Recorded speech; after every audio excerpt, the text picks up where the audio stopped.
Bonsoir, bonjour, bon après-midi, chers internautes. Cela dépend de vous nous captez. Bienvenue sur MaxTV 243. Moi, c'est Mao Stone. MaxTV 243 est un YouTube channel Nabino. Vous avez une information politique, socio-culturelle, sportive et tant d'autres. Pour Nabino, vous avez une promotion. Il y a des produits Nabino, il y a des services Nabino, il y a des événements Nabino, des coordonnées Nabino. Vous contactez Bisso, dans la digital, pour tout ça Nabino. Moussala. Alors, on a cadre de l'eau, nous avons une émission spéciale. Nous avons plus sur le programme d'urgence. Il y a Félix Tshisekedi, Neboebi, tout le monde dans le contexte mamouké, élu président de la République en 2018, décembre 2018. Et en janvier 2019, Azaki investi comme chef de l'État. Mais à ce moment-là, il y a un gouvernement. Il avait pris l'initiative dans le mois de février, plus précisément le 27 février 2019, il a présenté un programme d'urgence. Il y a un programme à 100 jours. Les 100 jours, il y a un programme d'urgence. Alors, le programme, il y a 4 volets. Le premier volet, il y a bâtiment de logements sociaux, réhabilitation ou construction de routes. Puis il y a un volet haut, il y a saut de mouton pour la ville de Kinshasa et la construction des écoles. Pas seulement pour la Kinshasa, mais pour l'étendue de la République démocratique du Congo. Donc les 4 volets, il y a bâtiment, il y a logements sociaux, saut de mouton pour la ville de Kinshasa, la construction de routes ou réhabilitation de routes, la construction ou réhabilitation, il y a des écoles, tout l'étendue de la République démocratique du Congo. Voilà un peu. Il est là parce que ça vraiment si j'ai mon corps très capital à un moment où il y a des actualités. Ils ont ça là que Kinshasa vraiment ils ont un problème mon corps sérieux, il y a transport, mobilité, trafic, embouteillage.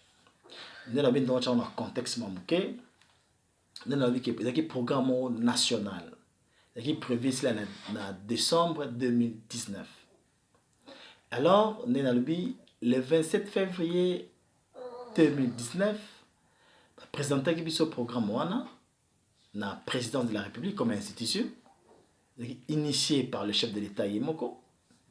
Alors il y avait une commission établie pour concevoir le programme.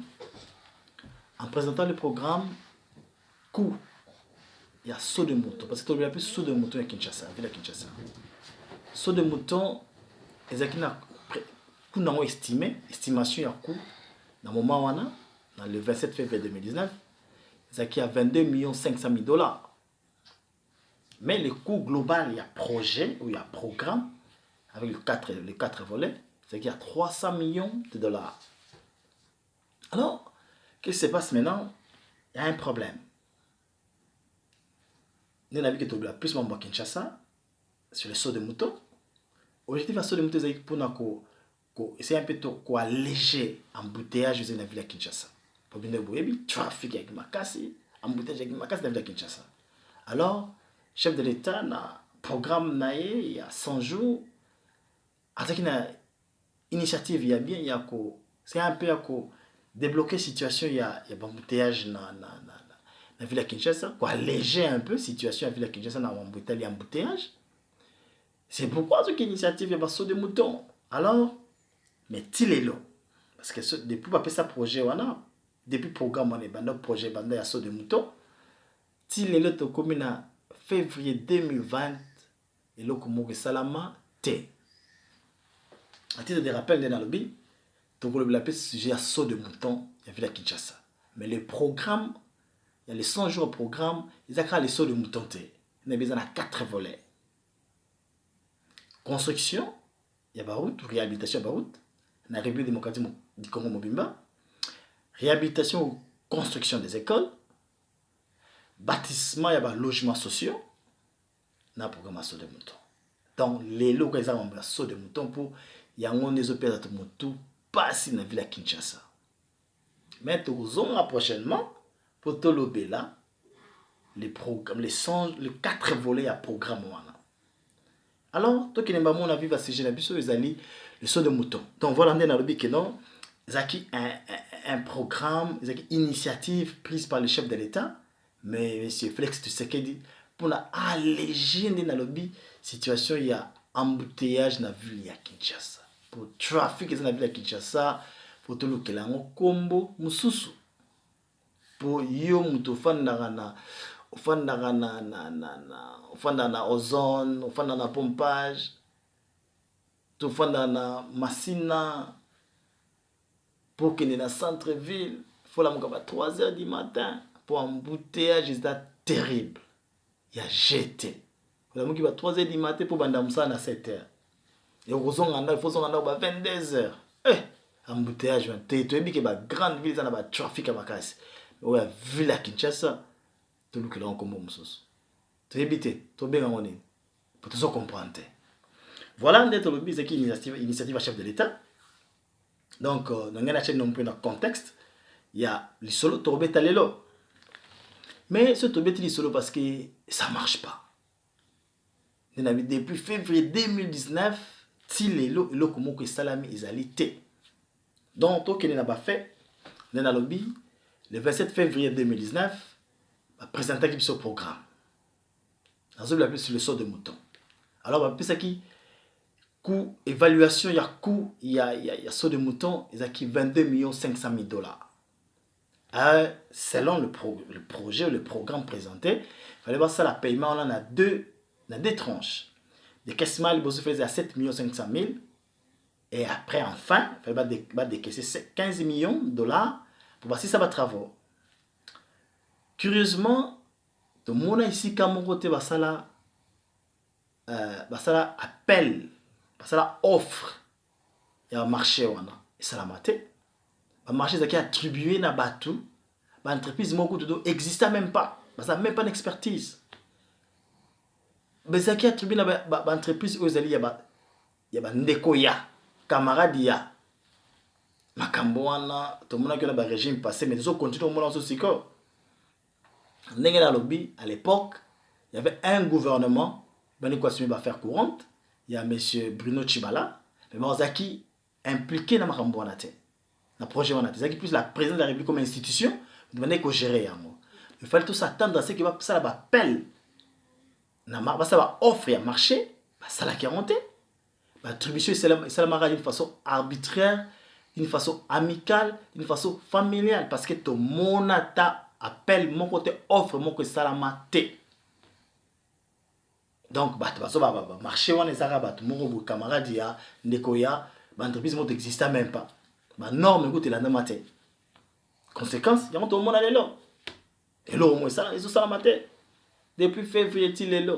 Ce qui est prévu, c'est en décembre 2019, de mouton. Il est là, au moins, salamate. Alors pourquoi? Donner la vie en contexte.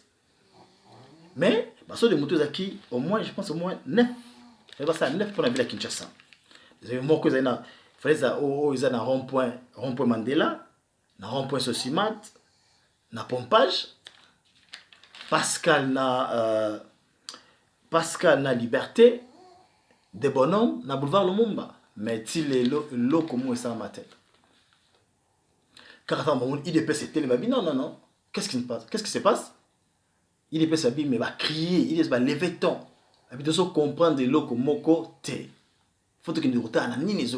Imaginez-vous que parti au pouvoir, ceux qui partent au pouvoir, va télémi. Faut pas que nous soyons là, enquête, descendre sur le terrain, parti au pouvoir, il y a opposition te.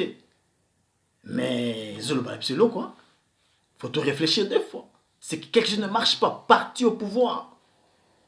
Il y a mon Kabouya, secrétaire général IDP, ça télémanqué.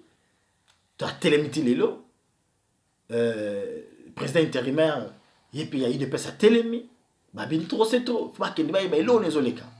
Bon, au karaté, bon, moi, tu vas intervenir pour la situation. Tu dois comprendre. Opacité de gestion, il fallait ici là. Tu as vu que le chef de l'État a envoyé à l'objet qui a dit impunité, corruption sur son chemin et qu'on a la tête parce qu'il a combattre jusqu'à la fin. Je pense que situation aux ans dans carotte aux ans il y a sur des moutons. J'espère que le chef de l'État n'a pas dit année 2020 année action sûrement batona nyonso parce qu'il y a la même gestion il faut bâtonner ce qui traduire en justice. Donc, commission wana oyo bazo diriger ba travaux oyo, il faut enquête et salama. Justice et salama salama to yeba vérité eza wapi. Alors, to ke na ba fait. Dans le lobby le 27 février, la perception coût estimatif il y a de moto pour la ville de Kinshasa, c'est 22 500 000 $. Mais selon ODEP, Observatoire de dépenses publiques, selon ODEP, l'Observatoire de la dépense publique, lundi dossier au moment où tali chiffre bimi, il y a la cacophonie au niveau des chiffres. Cacophonie au niveau des chiffres et sur terrain peut le rezater. Ce qui tout ça les tours, bossa la tour naba. Bosa la tour na so de chantier so de mutelo mo salama ezalité. OVD a accusé ba chinois ba accusé OVD tozo ebate. Donc voilà, ni nazolo ba que non programme est conçu par la présidente de la République, mais c'est initiative à chef de l'État, conçu par le président de la République, géré par la présidente de la République, exécuté par l'office de route na OVD. Dans l'entreprise ya mboka na biso. Mais bato bazo ba marché wana baza na bango kutu l'entreprise modon baza expertise te mais devrait ba yebi kutu mamba construction te. Mais ba pesi bango ba marché le ko ezali ba ndeko ya ba camarade ya parce que tout mon attribution te tout mon attribution il va marcher en principe qu'est-ce qui se passe ça va attribuer ba marché bato ba cahier de charge na bango. Entreprise na cahier de charge na bango, batali gouvernement tali, ba poni oyo, et ça cahier de charge les autres satisfaire ba besoin na bango. Mais et ça la matin. Pour preuve tilelo jour pour jour une année après et lo comme ça la matin. Siko mbongo ebimaka ekendaka wapi. Motuna liboso, motuna mibale. Commission wana ils ont géré les 100 jours, les programmes d'urgence de 100 jours. Commission et ça la nini. Bah évaluer kaba travaux te kaka basala ba décaissement. Il y a vraiment monsieur le procureur général de la République. Tali la biso dossier oyo. Po ba miyibi politique ba kangama. Ba voyou politique ba kangama. Ba kuluna politique ba kangama. Pour placer ce monde passé, t'as la dollar raison mata awa, ba to baza impayé, mais ba on bazo lié ba ça ba détournement. Tu bien un détournement parce que Moussala et Zomonana T. Dans le contexte, Moussou, le vice-premier ministre chargé à budget, Maître Mayo, a eu à l'objet que non, c'était le mois de février, à l'objet que non, le coût de saut de mouton, ils allaient 46 millions de dollars. Et que, il y a 13 millions de dollars pour parachever les travaux. Ça a été dans le mois de février au Tozalisiko. Et encore à l'objet que non, le 8 février, bah, ça a un autre décaissement, il y a 3 500 000 dollars. Et que wapi, dans l'office de route, tout dans OVD. Pour bateau, bah, ça va marcher, puis l'entreprise va y banité. Bah, sinon, bah, ça, là, on va sous-traitant. Donc, bah, ça va marcher, on a été. Bah, combo, il y a l'entreprise, ça va marcher, et banité. Mais auto et bezara bandeko ya ba camarade ya. Mais tout le basiko. Objectif ezalaki ba alléger embouteillage dans la ville de Kinshasa. Mais curieusement les lots saut de moutons écriés souka nambu maman embouteillage. Chivundu ya embouteillage. Pour nazulu ka kombo na nzwate. Ce bozu comme bo pesa na kombo na. Butolo bate. Jusqu'à ce que UDPS était l'ennemi. IDPS est Télémi, parti au pouvoir est Télémi. Heureusement, parce que le 15 février, Mboule Beta Bamba Kende, Tol, tout na chantier soane longwa, toi moni vérité.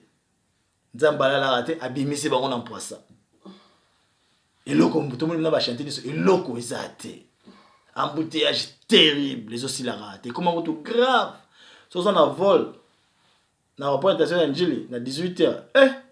Faut le obi Luanda Ernie. Faut le Luanda 6h du matin pour embouteillage y a jeté. Tu dis que la grande ville va embouteillage dans la mer. Oyo. Tout le monde comme avec le changement, alors changement tout s'attendre que changement dans ma cambonioso, opacité de gestion au yangote. Yango le roi chef d'État il mort le bail que non. En les action, de corruption, ezali iloko combattre tinasuka. En tout cas cette fois-ci justice c'est ça musana. Tout le monde. Justice et même abiso tinasuka toyiba qu'est-ce qui se passe pour comment ministre Abidja Zolo Baké batikal na décaissement suka zali à 13 millions. Mais le 8 février, il va décaisser 3 500 000. Vous dites qu'il y a 9 millions, parce qu'on va 13 000, donc il y a 9 500 000. Parce qu'on contrôle les salaires, même le ministre du budget, contrôle les salaires, évaluation des salaires. Kambon Zobima. Parce que, dans le 27 janvier, Durkab, il chef de l'État, à l'Ekina Top Congo. Il va encore confirmer que non, coût il y a un saut de mouton, ils allaient à 45 millions de dollars. Et que le chef de l'État va inaugurer certains sauts de mouton d'ici fin du mois. Et là, au moins, salamité. Inauguration, moi, que salamité. Le chef de l'État dit, moi, qui t'apporte la situation sur le terrain, rien ne marche. Et le ministre des Finances, ça y est encore. A dit que non. Il y a un saut de mouton dans la ville qui a 45 millions de dollars. Donc, si vous n'avez pas maillot, alors qu'ils ont 46 millions de dollars, ils ont 13 millions de dollars pour parachever les travaux, ce qui nous dit que non, 55% de taux d'exécution, ils ont déjà décaissé. Mais sur terrain, il y a parce que mbongo wana banani bazozo mbongo wana. OVD, Office de route, les Chinois, tu es pas poche ya bato. Alors comme tout ça commission oyo ya président de la République chargé à gestion wana. Bango basa que évaluation te. Basa ba descendre sur terrain te. Tu as complicité. Pour voir ça les motos dans la ville de Kinshasa, ils ont échopité. Bango basa la kana bonne évaluation te. Parce que commission na musala ngonini. Tu so viser mutute.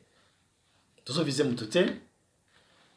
Excusez-moi, nous avons visé Moutoute, mais monsieur le procureur général de la République, s'il vous plaît, c'est saisir notre dossier Oyo. Batouana, Kangela Biso Bango. Bakuluna politique, Kangela Biso, place la Moussa Souté. Voyou politique, Kangela Biso Bango. Mibi politique, Kangela Biso Bango. Pour place na Bango, ils allaient les sous T. Population, ça se battait. Vous dites que la population. Botika kozo ba population oh binobolia ka mbongo tala ça on donne cacophonie à ba chiffres dans le 27 février 2019 ezaki 22 millions ministre budget bi c'est 46 millions ministre il y a finance il y a 45 millions dika ba biza 45 millions cacophonie de chiffres nani azoloba vérité to yebite voilà yango tozoloba aussi on a procureur général de la République Kangela biso ba mibi politique oyo. Ba détournement ça les belé. Détournement à 15 millions. Scandale ya Jekamine, ba 200 millions. Si ko sur la photo de Mouton mbongo belé zo kende. Ba bi trop c'est trop. Ya bon mon IDP ça crier. Trop c'est trop. Tu as vu que le vice-premier ministre chargé de la justice a quitté sur le terrain pour vérifier la situation là. Mais jusqu'à là ba bi que enquête ouvrir dossier dans la justice, initier dossier dans parquet. Il faut mais tout ça inspection générale des finances et ça institution on a musala pour ça investigation, pour ça audit. Pour pesa bango tamba sa musala bango. Tana bango ba expertise na bango. Pourquoi vous tika ça musala te? Pourquoi vous tika ça musala te? So de mutoto lembi. Embouteillage va tout le clan comme mususu. Mbongo ekei wapi tozo telemelika mo tina suka tokotika ya mote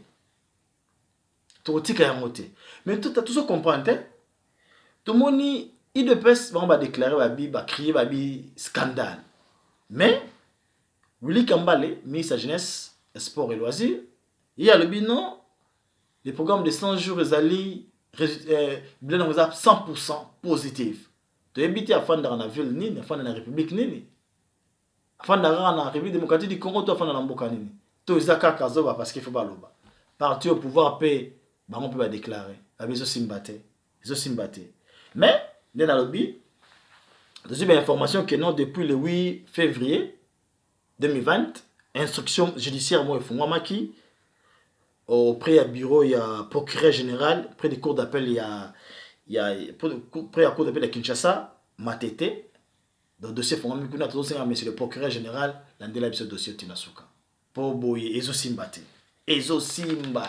cacophonie des chiffres to bandi na 22 millions comme coût estimatif ils avaient ça qui na début ba projet le 27 février 2019. Donc comme le mois de février le vice-premier ministre est chargé à budget à la bilan c'est commis 46 millions de dollars et taux d'exécution c'est déjà 55%. 55% que va travailler ici. 55% bitkali 13 millions. Mais si ba site nyonso to tamboli.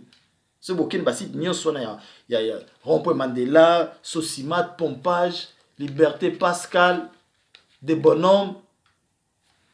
Et le moment où ça boulevard le monde, le moment où ça la bon aussi que 55% taux d'exécution, il y a des décaissements.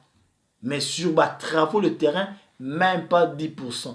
Zéro qui m'avait, qui boum tout le banini, tout le baté, tous les visés n'absent moutouté. Président de la République à l'Obaki, corruption, ils en a place T.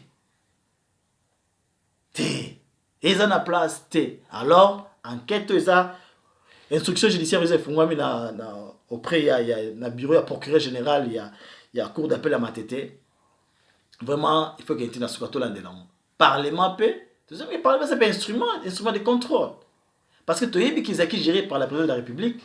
Mais maintenant qu'il y a déjà un gouvernement, on suppose que les dossiers les a transférés dans le gouvernement. Parce que on parle de programme de 100 jours. On devait parler à programme général si il y a un gouvernement. On parle de programme de 100 jours. Tu as vu que le président de la République est en compte dans le Parlement, mais je suppose que depuis que le gouvernement, il y a Félix et qui est en place, le dossier a été transféré. Le président doit gérer ce dossier. Alors, le Parlement, c'est saisir le dossier. Action parlementaire et salam. Tu as la vérité. Trop c'est trop. Mais pourquoi quand on parle de millions, 200 000, 15 millions de dollars? Scandale. 200 millions de dollars. On a un scandale, il y a des frais, il y a des pétroliers. 200 millions de dollars, scandale à Gécamine. Et maintenant encore, tout ça, un scandale, il y a un saut de mouton. De 22 millions à 46 millions de dollars. Ok, d'accord, 46 millions de dollars. Mais mon salaire, c'est quoi, Pierre? 0 euro moins salaire. Non, trop, c'est trop. Trop, c'est trop. Mais, dans le baki, ils allaient au sujet absolument, mais, dans le 18 ans, au cours de sujet, il y a interpellation, il y a Kalev Moutom. Bah, tu vas voir que non, à Kimbeïga, visite de courtoisie dans l'année. Oh, visite de courtoisie dans l'année, ils allaient rater. C'est-à-dire qu'ils vont vraiment interpeller, ils allaient accuser, une accusation grave, atteinte à la sûreté de l'État. Mais tout le monde, tu es large, mais le qui plus mamasso de mouton, donc tu es mamasso de mouton, tu n'as souka. Le taureau qui est sur terrain, total là, toutes les informations, tu as instruction judiciaire, on a et comme le niveau nini, total la personne du Parlement, pas tout le monde qui député national Jean-Jacques Mambapé a commis là qui a une question écrite, n'a dit qu'à chef de l'État, donc total là, et comme ma mission rapide. Donc voilà en tout cas. De Konangai, Mambasso de Mouton, imaginez, de 22 millions à 46 millions, d'accord, 46 millions, mais là, on est ça m'intéresse, et là, c'est un scandale. Un autre scandale, vol,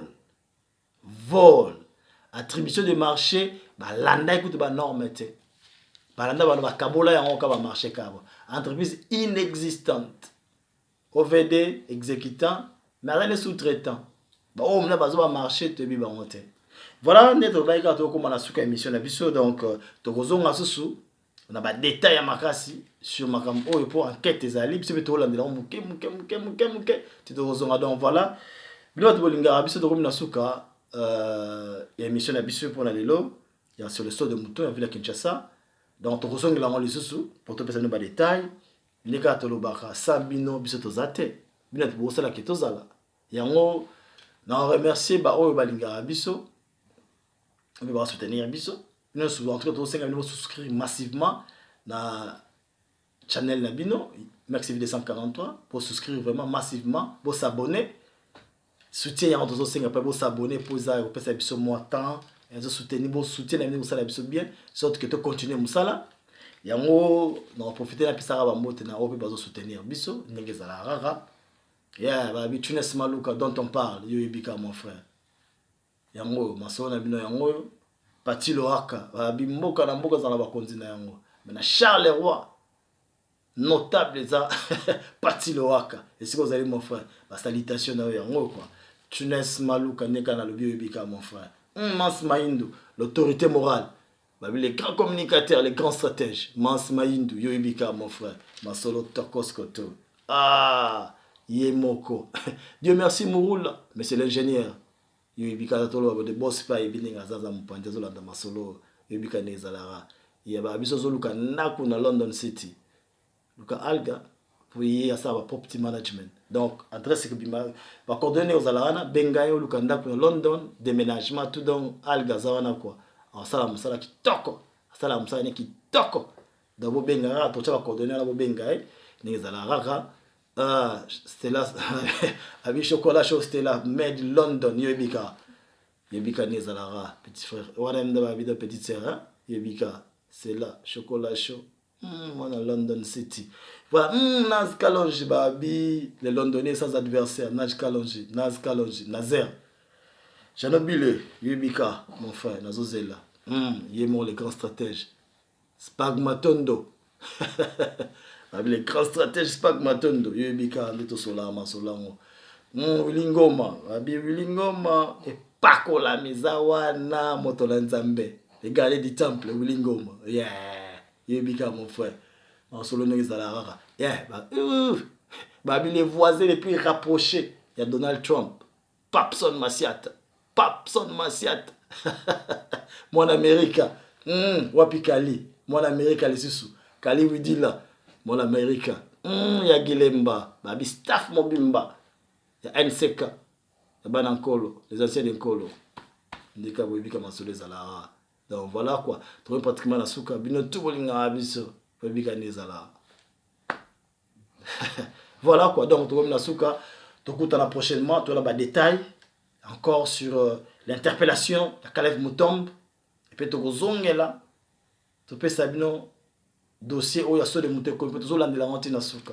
Voilà trouver la souka en tout cas, chers internautes, vous s'abonner massivement. Na sima caméra neto za bobo mona epse neto bimabo na sima caméra na bato ba sa boulot makazi yemei la reine de Saba batanga kombo na la reine de Saba. Voilà quoi, donc en tout cas tout comme na souka émission na biso bino bebikara tout prochainement. Merci.